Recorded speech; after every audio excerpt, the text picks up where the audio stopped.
The next question is from a viewer who goes by the name Ender. And Ender asks, can you explain the basics of all of this so someone who has never been introduced to what you do can begin to understand what you do and why and what the outcome is? That's quite a question. That's quite a question. Someone is stepping up to answer it. Kind of like shouting down a tube, kind of. That's true. And saying that what we're doing is employing years of training to open up a portal, reach all the way through the clouds of the dead people, which is sometimes labeled the astral dimensions. And they're so much thicker than anybody wants to think they are. They go up so much higher than anybody wants to think they go.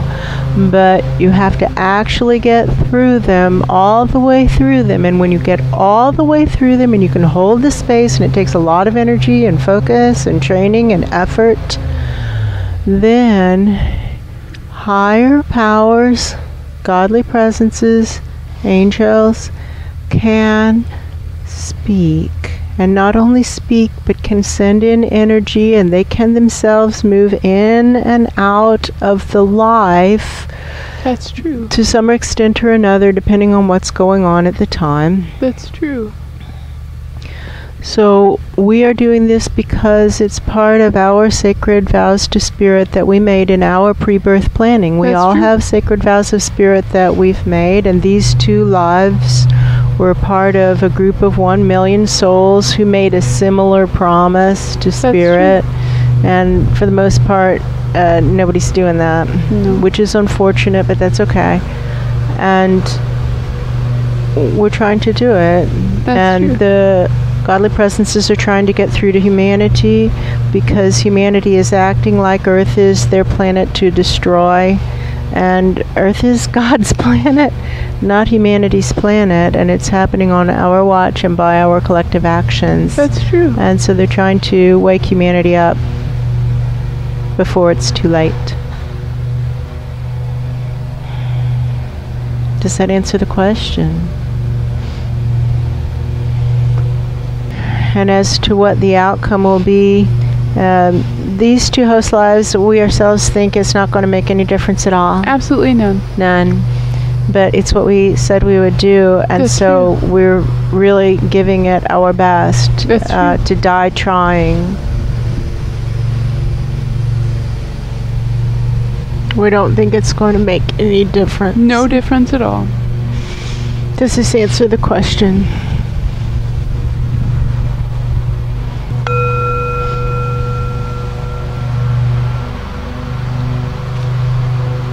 Our next question comes from a viewer named James, and James asks, how can one determine an authorized channel versus a false channel, i.e. a fraud that uses the guise of divination only for their own personal gains, as opposed to authentically trying to translate what the higher dimensions are trying to say? Somebody is looking at the words and they're saying, we think he meant an authentic channel. Because that sentence isn't flowing properly. Yeah. Okay, say it again with authentic in the word. How can one determine an authentic channel versus a false channel? Okay, that's good. Yeah. Somebody is stepping up. I feel that. And they're not they don't look happy. It's not like this is good information, and they're saying the issue is not as simple as you want it to be. You want to think that if you've got a human on Earth that's an authentic channel, that problems will be solved with regard to channeling in from divinity. That's true. But again, and this person is looking very uncomfortable about having to say it. And other people are looking like they are also uncomfortable about this. That's but these true. Astral dimensions are a real issue. And so not only does the person here at ground level need to be authentic, but the presences to whom they are listening need to be authentic and not manipulative in their intent. And the presences above them to whom those presences are listening also need to be authentic, not manipulative in their intent, and so on and so on and so on and so on. And they're talking about the odds and how the odds of corruption at every level exist. They're talking about how you determine odds. It's kind of like multiplying fractions. So let's say half of the channels on Earth are legit or attempting authentically to do a good job, and then half of the voices one level up, because mostly those channels are just taking their intuitive channels and jamming them into their subject's brain. Basically, their intuition is coming from their subject's brain, and so they start just feeding back the person's own fantasies and thoughts to them. And they might have good intent, but that's what's going on. If you learn to read energy structures, observe and read them, that's what's going on. It's just this little loop. And so the reader, the channel, is just telling the subject whatever the subject's mind is generating. That's true. That's not ideal. No. But even if you have somebody who's channeling anything other than the subject's own mind, they're usually just channeling dead people. And those dead people may or may not have good intent. That's because true. There's a lot of dead people with not helpful intent. That's true. And it's problematic. It's problematic. And then on the other hand, you also have people's guardian angels who are trying desperately anything they can do to reach that person. And they will sometimes be able to get through to the Ouija board person. Right. That's what they're calling. That's what they're calling psychic. The psychic person, but they're saying the Ouija board person. That's true. And I think what they're trying to make the point of is even somebody who's working with something crazy like an Ouija board, that's true. If the guardian angel is trying hard enough to get through to the subject, even that will work. That will work. And so we really understand, somebody's saying, now the microphone is switched to another one of those divine presences. We really understand the wish, strong wish to have a rule of thumb. Oh, man. And unfortunately, we can't really do that in all integrity. We have to tell you every person is unique and every situation is unique. That's true. And sometimes you'll actually, through the grace of God, be able to get through, like a miracle, be able to get actual connection with the divine. That's true. But it only happens through the grace of God. That's true. And so what we would advise you is to accrue good karma. That's true. Before you embark on your search for getting messages through a channel, rack up a bunch of good karma, do a bunch of good deeds for strangers, pick up trash, donate to nature causes or humanitarian causes, but really we've got major problems. So tithe, be in service, live clean, stop drinking, pretend like it's Lent, and give up all your bad habits. That's true. And then go get your reading or whatever it is you want to get. Go get your palms read. Yeah, and then maybe your guardian angels will put forth some effort on your behalf. That's true. Does this answer the question? Our next question comes from a viewer named Jill.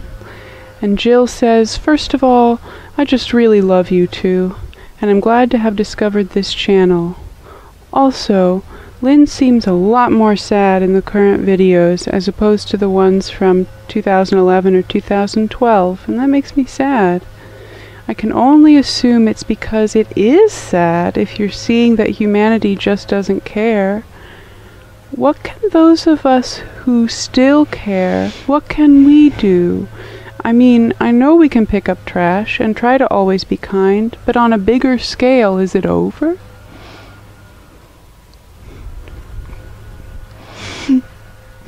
Oh boy. Jill, listen, honey. What difference does it make if on a bigger scale it's over? Because it's about each of us as individuals. That's true. Until it's actually over for each of us as individuals to become the best person that we can be. That's true. That's what it's all about.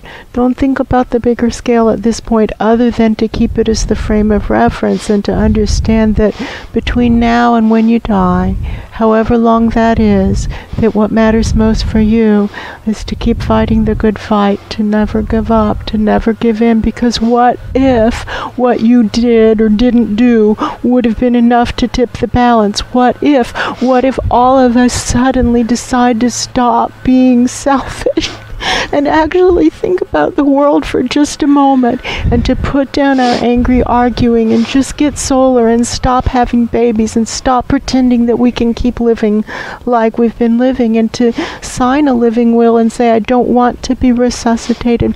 I don't want to go to the hospital. Let me die in peace like we always did for millennia. Just let me die in peace at home. I want to die at home in peace. I don't want to go hooked up to machines. And for each of us to stand firm for that, and maybe things will change. And so what we would say to you is what needs to happen is for society's mindset to shift, to change the thinking of what's expected or what's cool or what's normal or what's good or what's right. And we've got to shift. If you look back 100 years ago, it was normal for families to have very large families. 6 kids was not abnormal. It was normal.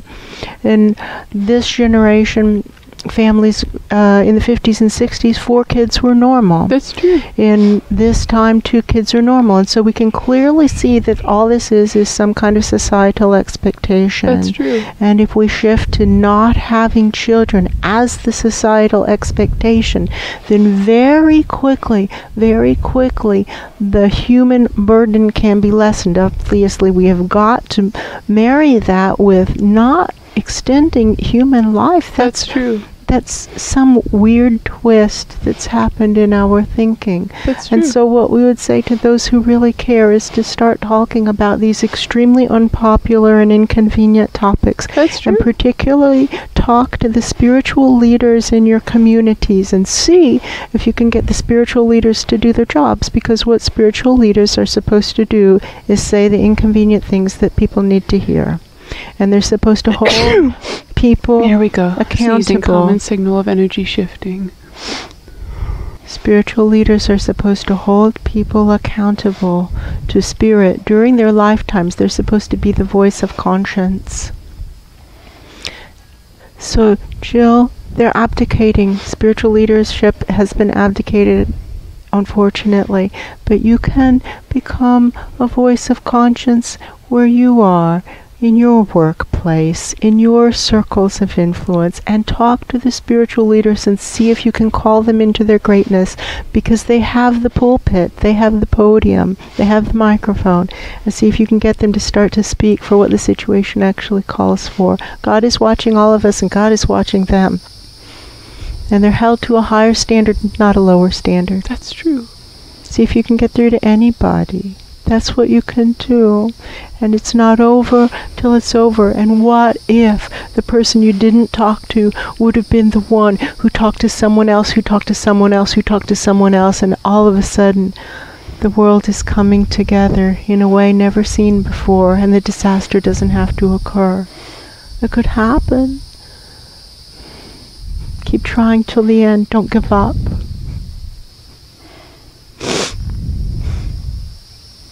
Does this answer the question?